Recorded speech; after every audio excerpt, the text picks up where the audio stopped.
Good morning students of class 10th। हम लोगों ने इसके पहले न्यूट्रिशन चैप्टर पढ़ा था। अब पढ़ेंगे हम लोग रेस्पिरेशन। ठीक है, रेस्पिरेशन जो है वो लाइफ प्रोसेस का एक मेन पार्ट है। ठीक है, तो ये रेस्पिरेशन हम लोग क्यों करते हैं? रेस्पिरेशन का मतलब क्या होता है? रेस्पिरेशन का मतलब हम लोग ऐसे तो जानते हैं कि सांस लेना छोड़ना, नहीं, लेकिन ये रेस्पिरेशन नहीं होता है।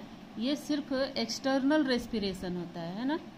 एक्सटर्नल रेस्पिरेशन जिसको हम लोग ब्रीदिंग भी कहते हैं, है ना। तो ब्रीदिंग जो है वो सिर्फ ऑक्सीजन का लेना और कार्बन डाइऑक्साइड का छोड़ना, इस प्रोसेस को हम एक्सटर्नल रेस्पिरेशन या ब्रीदिंग भी कहते हैं। ठीक है, और सेकंड दूसरा क्या है? Internal respiration. तो रेस्पिरेशन इंटरनल होता है।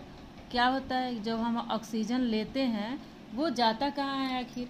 तो वो हमारे बॉडी में जा कर के ब्लड के साथ मिल कर के, और जो फूड है, हमारे जो फूड लेते हैं, न्यूट्रिएंट्स हैं, एब्जॉर्प्शन के बाद, एसिमिलेशन के बाद जो फूड न्यूट्रिएंट्स हमारे ब्लड में रहते हैं, वो ब्लड लेकर के जाती है फूड को, और किसको?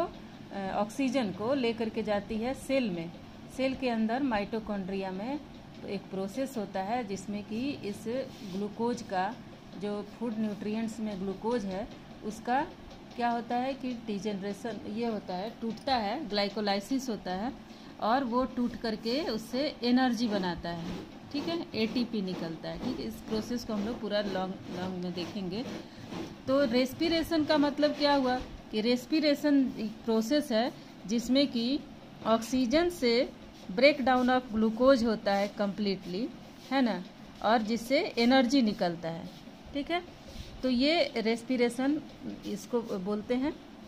ठीक है, और ब्रीदिंग जो है वो, ब्रीदिंग जो होता है सिर्फ फिजिकल होता है, यानी कि जो हम सांस लेते हैं, लंग्स में पूरा एयर लेते हैं, ऑक्सीजन रिच एयर लेते हैं, और उसके बाद ऑक्सीजन उसमें से हमारे ब्लड वेसल्स में कैसे डिज़ोल्व हो जाता है, ये सारा कुछ हम लोगों को इस चैप्टर में पढ़ना है, रेस्पिरेशन के बारे में। ठीक है, तो अब हम सबसे पहले क्या लेंगे? पहले ये जानेंगे कि जो एनिमल्स हैं, सारे एनिमल्स यूनिसेलुलर हैं और मल्टी सेलुलर हैं। तो यूनिसेलुलर में तो स्पेशल कोई बना नहीं रहता है स्ट्रक्चर रेस्पिरेशन के लिए, नहीं। उनका जो स्किन होता है वो ही सिर्फ क्या करता है कि ऑक्सीजन, बाहर के ऑक्सीजन को अंदर की तरफ डिफ्यूजन करा लेता है। ठीक है, डिफ्यूजन हो जाता है और कार्बन डाइऑक्साइड उनके बॉडी का बाहर निकल जाता है। जैसे कि अमीबा है। अमीबा क्या है? यूनिसेलुलर है। उसका क्या होता है? सिर्फ बाहरी स्किन होता है, जिससे कि स्किन भी नहीं होता है, स्किन नहीं होता है, मेम्ब्रेन होता है, जो कि क्या करता है कि बाहर के जो एटमॉस्फेयर में ऑक्सीजन है ज़्यादा, उसको, उसके अंदर का जो लिक्विड होता है वो क्या करता है? कार्बन डाइऑक्साइड को बाहर छोड़ देता है और बाहर के ऑक्सीजन को अंदर ले लेता है। ठीक है, तो इस तरह से जो जितने भी एनिमल्स हैं उनमें सारे में अपना अपना अलग अलग रेस्पिरेटरी ऑर्गन होता है। ठीक है, तो अमीबा में ये हो गया। इसके बाद हम देखते हैं कि जो अर्थवर्म होता है, अर्थवर्म यानी कि जो थोड़ा सा वाटर के कांटेक्ट में जो रहता है, वो अपने स्किन से लेता है ऑक्सीजन और कार्बन डाइऑक्साइड छोड़ता है। ठीक है, और जो उसके बाद और जो डेवलपमेंट होता गया एनिमल्स का, तो उनको हम देखते हैं कि कैसे लेता है कि ये इंसेक्ट्स होते हैं जिनमें छोटे छोटे होल होते हैं, है ना, जिनको हम लोग एस्पायरिकल बोलते हैं, या टीनी होल्स होते हैं। उन्हीं से वो सांस लेते हैं और सांस छोड़ते हैं। ठीक है, इसके बाद है एक्वेटिक एनिमल्स, जो पानी में रहते हैं। वो कैसे सांस लेते हैं? तो जो फिश होती हैं उनमें एक स्ट्रक्चर, खास स्ट्रक्चर होता है गिल।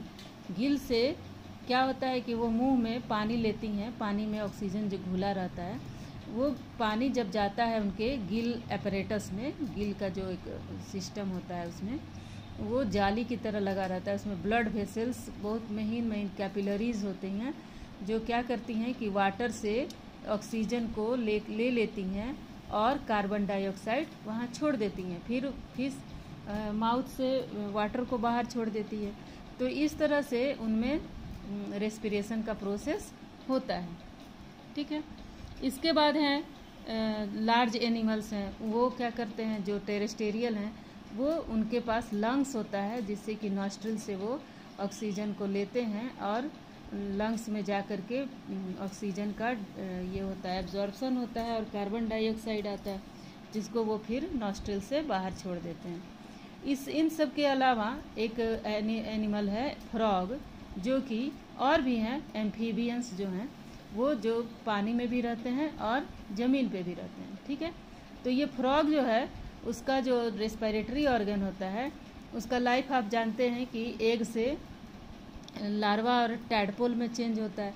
तो उतनी देर तक इसमें लंग्स से सांस नहीं लिया जाता है, ये अपने मॉइस्ट स्किन से और उससे गिल से सांस लेता है। जब टैडपोल फिश की तरह से रहता है तो उस समय उसका गिल होता है जो कि जिससे वो सांस लेता है, और जैसे ही टैडपोल से एडल्ट बनने लगता है फ्रॉग, उसके जो पैर हो जाते हैं और वो लैंड पे आ जाता है तो उसका लंग्स और मॉइस्ट स्किन से सांस लेना शुरू हो जाता है।